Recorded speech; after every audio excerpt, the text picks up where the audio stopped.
এটা আমার কাছে অনেক বড় একটা আসলে ভালো লাগার দিক। আর শিশুশিল্পী হিসেবে বড় পর্দায় পা রাখেন অভিনেত্রী প্রার্থনা ফারদিন দিঘি। বেশ কিছু সিনেমায় অভিনয় করে প্রশংসা কুড়িয়েছেন। অভিনয় দক্ষতা দিয়ে দর্শকদের মনে জায়গা করে নিয়েছেন। অভিনয়ের পাশাপাশি সামাজিক যোগাযোগ মাধ্যমেও বেশ সরব।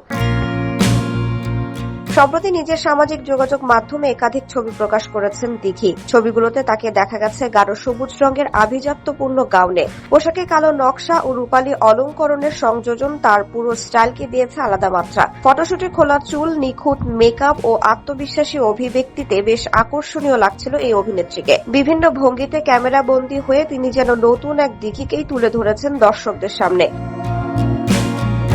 একটি ছবিতে দেয়ালের পাশে দাঁড়িয়ে আবেদনময়ী দৃষ্টিতে পোজ দিতে দেখা যায় তাকে। অন্য একটি ছবিতে চেয়ারে বসা আধুনিক ও স্টাইলিশ উপস্থিতিতে ধরা দেন তিনি। বিশেষ করে বুট জুতা ও সাহসী পোজ পুরো ফটোশুটে যোগ করেছে সমসাময়িক ফ্যাশনের ছোঁয়া। ছবি প্রকাশের পর থেকেই ভক্ত অনুরাগীদের প্রশংসায় ভরে উঠেছে মন্তব্যের ঘর। কেউ তার সৌন্দর্যের প্রশংসা করছেন, কেউ আবার স্টাইল ও আত্মবিশ্বাসী উপস্থিতিকে বলছেন অনন্য।